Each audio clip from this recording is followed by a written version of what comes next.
안녕하세요. JD 부자연구소의 소장 조던입니다. 오늘은 1차 데드캣 바운스 플러스 5%를 넘어가면 공항 끝이라는 주제로 칼럼을 해보도록 하겠습니다. 데드캣 바운스가 무엇이냐? 데드캣 바운스 보시면 데드캣 바운스란 그 영어로 데드캣 바운스인데요. 주식 투자 용어이다. 그리고 주가가 급락 후 임시로 소폭 회복하는 것을 의미한다. 높은 곳에서 떨어뜨리면 죽은 고양이도 튀어오른다라는 월가에서 유래한 문장이 시초이다. 예를 들어 공항이 시작되어 30% 떨어졌다면 바닥에서 다시 떨어진 비율만큼 다시 30%를 넘어서 오르지 못하고 다시 떨어지는 현상을 말하는 거죠. 코로나 위기로 인해서 데드캣 바운스 없이 이제 공항이 끝나는 것을 최초로 보게 될 것으로 보입니다.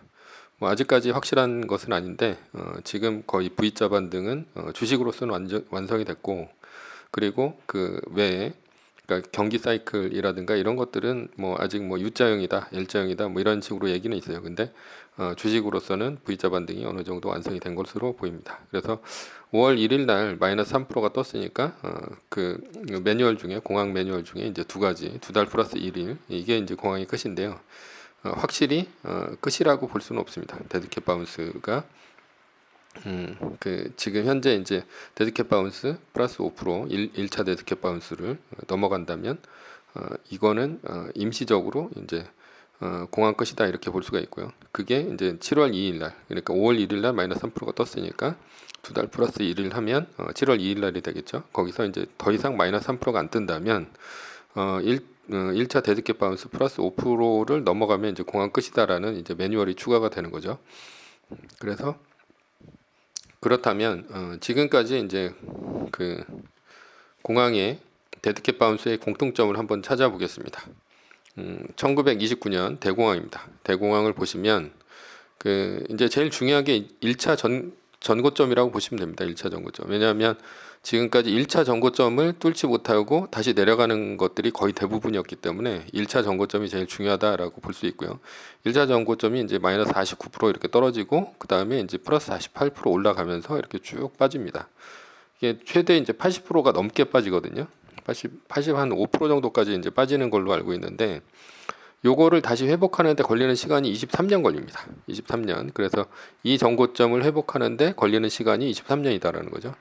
그러니까 내가 수익을 좀 더 먹느냐 덜 먹느냐 이게 문제가 아니고, 전고점에서 만약에 이때 존버를 했다면 이 사람은 23년 후에나 자신의 그 주식 주가의 수익률을 회복할 수 있었다라는 뜻입니다. 그러니까 앞으로도 보수적으로 투자하시는 게 제일 맞다라는 거죠. 보수적으로 투자한다는 말은 마이너스 3%가 떴을 땐 무조건 팔고 그 다음에 한 달 기다린다라는 거고, 이제 공황이 됐을 때는 마이너스 3%가 이제 한 달에 4번 뜨는 거죠. 그렇게 됐을 때는 공황이 끝나는 신호를 반드시 기다린 다음에 들어가는 것이 확실하다라는 겁니다. 그래서 1차 데드캣 바운스는 여기서 이제 마이너스 49% 떨어진 다음에 48%가 오르면서 49%를 넘지 못하고 이제 다시 떨어지기 시작하죠. 그렇기 때문에 굉장히 많이 떨어졌고, 그리고 최대 이제 80%가 이제 넘게 떨어지면서 그 바닥을 확인하게 됩니다. 그러니까 1차 데드캣 바운스를 이제 그 대공황은 넘어가지 못하고 이렇게 다시 떨어졌다라는 거고요. 두 번째입니다. 두 번째는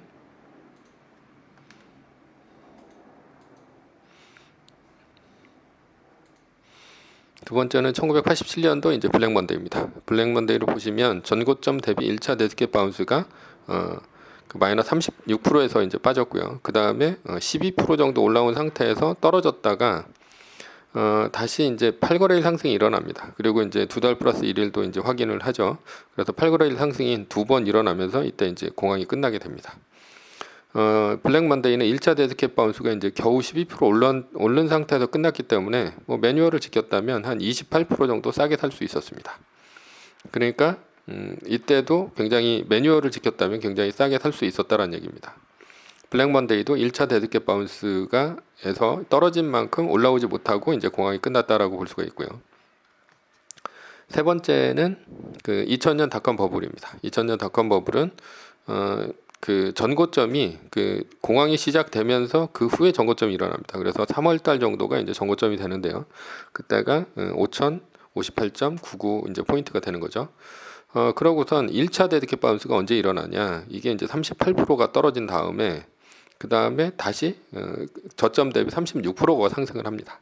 36%가 상승을 한 다음에 그 다음서부터 떨어지기 시작하죠. 그러다가 이제 얼마까지 떨어지냐? 거의 78%까지 떨어집니다. 그리고 기간은 3년 5개월 정도가 됩니다. 그러니까 그리고 이 2000년 닷컴 버블은 78%가 떨어지기도 하고요. 그리고 2000년 닷컴 버블에서 꼭대기에서 잡은 사람은 언제 그 꼭대기를 다시 회복하냐? 2014년이 됩니다. 그러니까 매뉴얼을 지키지 않는다면 14년 후에나 다시 전고점을 이제 돌파를 하게 되는 거죠. 그러니까 매뉴얼을 반드시 지켜야 그동안에 이제 손해를 이제 회복을 한다라는 거죠. 그리고 중간에 팔아버리고 그 다음부터 다시는 주식을 안 합니다. 그러니까 이 존버를 하는 게 결코 좋지는 않다라는 거죠. 그리고 결국은 이제 언제 끝나냐? 이게 한 70% 정도 확인을 한 다음에 이제 그때 끝나게 됩니다. 이때도 2000년 닷컴 버블도 그러니까 매뉴얼을 지켰다면 한 70% 정도 떨어진 가격에서 다시 우량 자산을 이제 살 수 있었다라는 거죠. 예. 그리고 다음이 이제 2008년도 금융위기입니다. 2008년도 금융위기. 전고점 대비 41% 하락한 상태에서 20% 정도 상승이 일어납니다. 그러다가 이제 재차 떨어지게 되죠.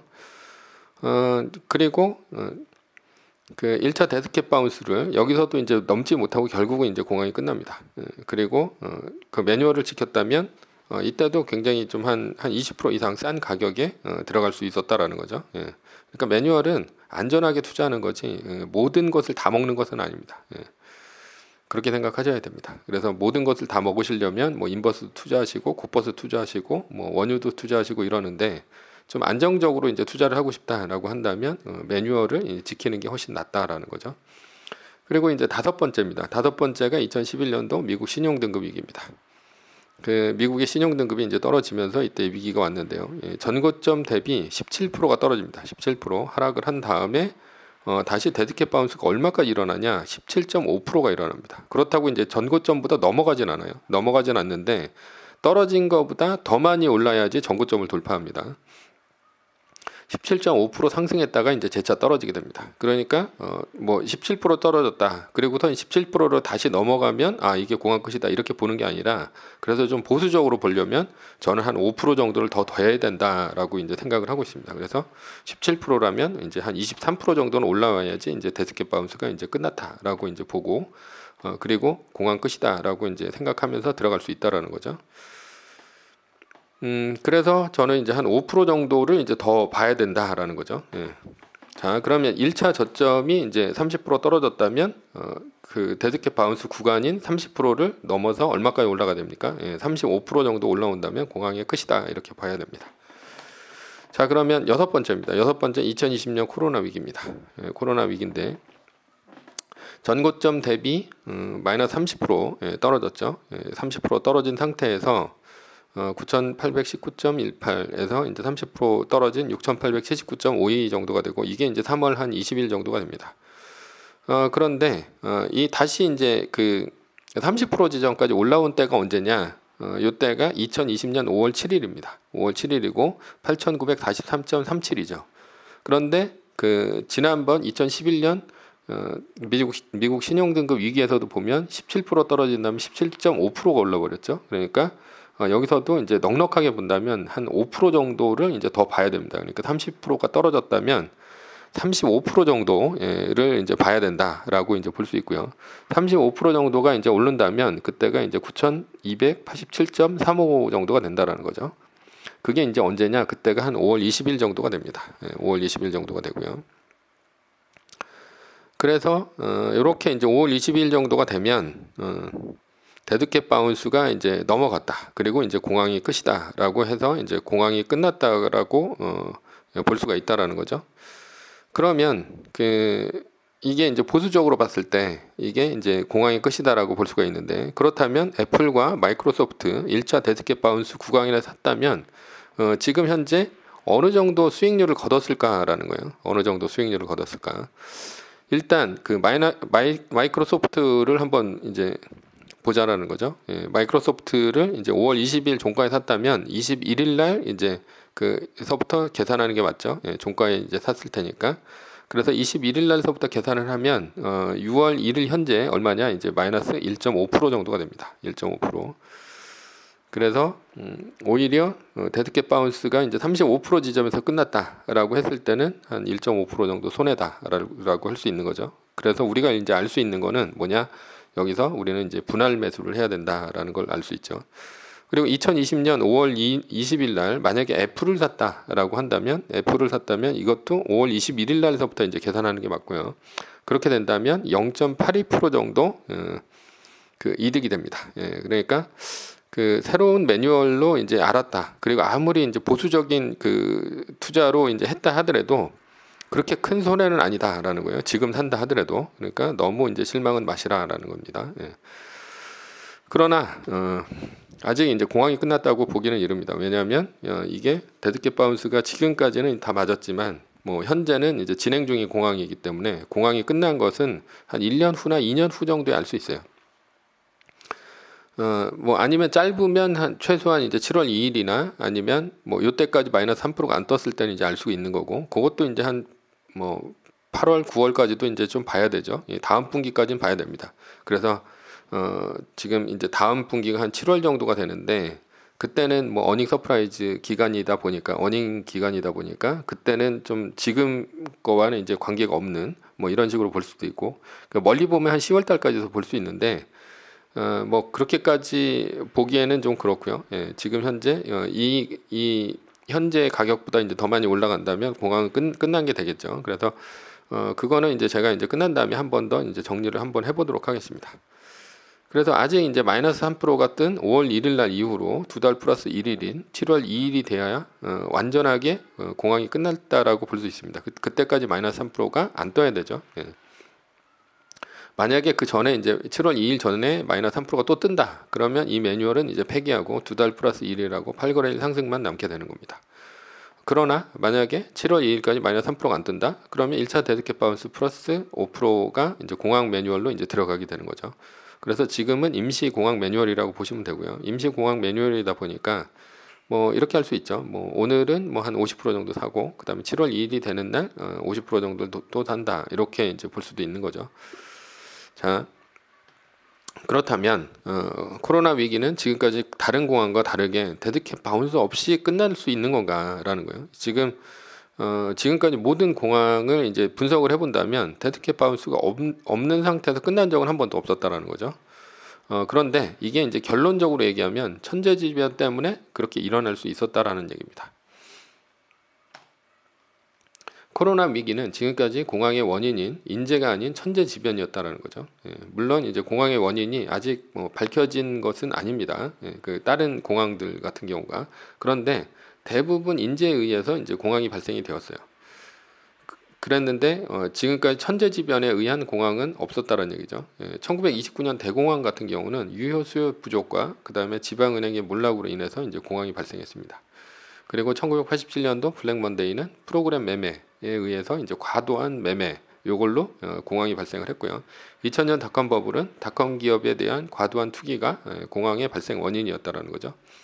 2008년도 금융위기는 미국의 은행들이 CDO 투기로 인해서 공황이 발생을 했죠. 그리고 2011년도 미국 신용등급 위기는 S&P, 무디스 등 미국의 신용등급을 강등하면서 발생을 했습니다. 그러나 지금까지 공황과 달리 코로나 위기는 이제 천재지변이었다는 거죠. 천재지변이 지금까지 공황과 다른 것이 무엇이냐라고 했을 때 코로나 바이러스는 천재지변으로 발생했기 때문에 분노할 대상이 없었다는 거예요. 자, 공황이 발생하면 원인이 있습니다. 그런데 그 원인을 잘 모르거나 분노할 대상이 있으면 반드시 그것이 이제 원인이 돼서 이러면 의회, 연준, 정부가 일사불란하게 움직이기가 힘들다라는 거예요. 자, 이게 이제 무슨 뜻이냐? 자, 2008년도 금융위기를 한번 볼게요. 2008년도 금융위기는 어떻게 일어났습니까? 이게 월가의 탐욕 때문에 일어난 거죠. CDO라는 이제 파생 상품을 만들어서 이제 뿌려댔죠. 은행들이. 그로 인해서 수많은 미국의 자산이 천문학적인 손실을 봤습니다. 따라서 국민적인 공감이 전혀 없었습니다. 2008년도 9월 28일 의회는 부실자산 프로그램을 부결시켰습니다. 이전에 이제 버냉키가 와가지고 버냉키가 이제 페드 의장이었죠. 그때 당시. 그래서 의회에 와가지고 엄청나게 만약에 월가의 은행들을 살리지 않는다. 그러면 미국의 뭐 부실이라든가 미국이 몰락할 것이다. 뭐 이런 식으로 이제 겁을 엄청나게 줬습니다. 그래서 의회에서는 이런 부실 자산 프로그램을 인수하는 법을 이제 만들었고요. 이거는 뭐 하는 겁니까? 돈 뿌리자는 얘기죠. 그 버냉키가 그렇게 얘기한 건 뭐예요? 패드에서 돈 찍어내겠다는 얘기고 정부가 이제 국채를 발행을 하고 그 국채를 사준다는 얘기가 됩니다. 그러려면 그런 천문학적인 돈, 그러니까 거의 한 3조 5천억 달러 정도 되는 천문학적인 돈을 의회에서 이거를 사줘야 되는 사줄 수 있게 법을 통과시켜줘야 되는 거예요. 그랬는데 이때 당시 반대표와 찬성표의 비율이 205표 대 228표였습니다. 그러니까 반대표가 228표로 많았다라는 거죠. 다음 날 이게 이제 반대가 되자 어떻게 됐습니까? S&P 500이 8.8%가 폭락을 합니다. 당시 왜 부결이 됐나라고 보니까 유권자가 의원실이죠. 의원실에다 전화를 걸었는데 이 비율이 50대 50이었다라는 거예요. 그래서 50%, 그래서 50% 처음에 50%는 안 된다. 이 부실 자산 프로그램은 절대 안 된다라는 거고요. 그다음에 나머지 50%는 그러니까 처음에 50%는 안 된다라는 거고 나머지 50%는 절대 안 된다라는 거예요. 그러니까 뭐예요? 100%가 반대를 한다는 얘기죠. 따라서 양적 완화하고 제로 금리까지 가는데 많은 국민적인 저항이 있었죠. 그래가지고 그것이 이제 정치적인 판단으로 이어졌는데 그러다 보니까 이게 부결이 된 거죠. 그래서 10월 1일 날인가가 8.8% 폭락한 다음에 이제 다시 부결이 이게 가결이 되면서 10월 1일 날 다시 올라가요. 뭐 5% 넘게 올라가긴 하는데 다시 떨어집니다. 뭐 이게 뭐 된다 안 된다 이런 얘기가 많아서 그래서 결국은 양적 완화하고 제로 금리를 간 게 2008년도 12월 15일이라는 얘기예요. 그러니까 2008년도 12월 15일까지 지속적으로 떨어집니다. 그때 이제 데드캣 바운스가 계속해서 일어나는 거죠. 이게 뭐예요? 인제 같은 경우는 이런 2008년도 금융위기 같이 이런 월가의 탐욕 때문에 일어난 일들이 왜 국민의 세금으로 이걸 이제 물어내냐라는 이제 그 반감이 굉장히 있었다라는 거죠. 국민의 저항 뭐 이런 것들이 있기 때문에 만약에 앞으로 공황이 또 펼쳐진다. 근데 이제 코로나가 아니다. 이런 천재지변이 아니다라면 분명히 부결이 되고 그리고 돈을 이렇게 뿌려댈 수가 없습니다. 뿌려댈 수가 없다라는 거죠. 그래서 그런데 지금은 위기가 다르다라는 거예요. 위기가 다른 게 뭐냐? 원인이 누구 때문이 아니었고 이게 코로나 바이러스라는 이제 천재지변 때문에 일어난 일이고요. 그리고 연준은 돈을 찍어내서 정부가 찍어낸 국채를 사주고요. 그리고 정부는 돈을 뿌려댄 거죠. 얼마를 뿌렸습니까? 그래서 2조 9천억 달러를 뿌려댄 거죠. 그런 다음에 또 이제 얼마를 또 뿌립니까? 다시 또 한 3조 달러를 또 뿌린다는 얘기예요. 그리고 연준이 이번 주에 투기 등급 회사채까지 이제 사준다. 뭐 이런 얘기를 하고 있죠. 그러니까 의회하고 정부 이 의회하고 정부 같은 경우도 그렇고 그다음에 연준이 재정 집행을 신속하게 승인하면서 위기를 극복했다라는 얘기입니다. 그리고 국민들도 지금 돈을 이제 굉장히 많이 받아냈죠. 그러니까 뭐 한 477달러 정도가 이제 자기의 월급이라면 지금 주급이죠. 주급이라면 한 600달러 정도를 이제 실업급여로 이제 받으면서 오히려 집에서 넷플릭스 보고 게임하고 뭐 이런 일들이 벌어진다라는 거예요. 그리고 오히려 뭐 나오라고 하니까 일하러 나오라고 하니까 일하러 나오지도 않고 돈을 이제 더 받았다라는 거죠. 그렇다면 앞으로도 이런 위기 상황이 닥쳤을 때 모든 위험이 단기간에 V자 반등을 할 수 있는가라는 거예요. 뭐 전제는 지금과 같은 천재지변이라면 가능하다라는 거예요. 그러니까 딱 봤는데 보니까 이게 코로나 바이러스 같이 뭐 어떤 상황에서 그러니까 누구의 탐욕이라든가 이런 상황에서 발생한 게 아니다라고 한다면 V자 반등도 가능합니다. 이렇게 연준이 돈을 찍어내고 그 다음에 정부 채권을 사주고 그리고 정부는 신속하게 국민들한테 그 실업급여를 주면서 극복을 할 수 있다라는 거예요. 그러나 누구의 탐욕 때문이라면 이게 원인이 반드시 있다면 이것은 이렇게 V자 반등이 안 일어날 수 있다라는 거죠. 그래서 왜냐하면 2008년도 금융위기처럼 국민의 저항이 심해지면 연준, 의회, 정부의 삼각공조가 되지 않을 가능성이 크다라는 거고 특히 의회는 천문학적인 돈의 집행을 거부하면서 법안을 부결시킬 수가 있고 이게 데드캣 바운스를 만들어내면서 추가로 주가는 더 하락할 수 있습니다. 따라서 무조건 공황이 발생했을 때 다음번에도 무조건 V자 반등이다 이렇게 생각하지 마시고 무조건 기다리는 것보다는 마이너스 3%가 떴을 때는 모든 주식을 매도하고 매뉴얼대로 행동하는 게 최선이다라고 볼 수 있습니다. 지금 이것은 7월 2일 전까지는 임시 매뉴얼이니까 7월 2일 전에 마이너스 3%가 또 뜬다면 모든 주식을 매도하고 마이너스 3%가 뜬 날로부터 2달 플러스 1일을 하면 계산하고 기다리면 됩니다. 그리고 정식 공황이 끝난 것이 아니기 때문에 TLT를 사면 안 됩니다. TLT를 사면 안 돼요. 따라서 마이너스 3%가 뜬다고 이제 TLT를 사면 안 된다는 얘기죠. 따라서 이번 매뉴얼을 적용해서 오늘서부터 매수에 들어간다면 확실한 공황의 끝은 아니니까 7월 2일 전까지는 분할 매수를 하는 게 좋겠다라는 겁니다. 자, 결론입니다. 결론은 1차 데드캣 바운스 플러스 5%는 공황의 끝이다 라는 거고요. 여기는 이제 그 전제 조건인데요. 단 7월 2일 전까지 마이너스 3%가 뜨면 이 매뉴얼은 폐기하고 첫 번째 8거래일 상승, 두 번째 마이너스 3%가 뜨고 2달 플러스 1일은 공황의 끝만 남게 됩니다. 그래서 오늘은 그 1차 데드캣 바운스 5%를 넘어가면 공황의 끝이다 라고 이제 하는 그 매뉴얼을 추가를 했고요. 후원은 제가 영상을 제작하는데 많은 도움이 됩니다. 하나은행 447-910064-61005 주식회사 JD 부자연구소. 감사합니다.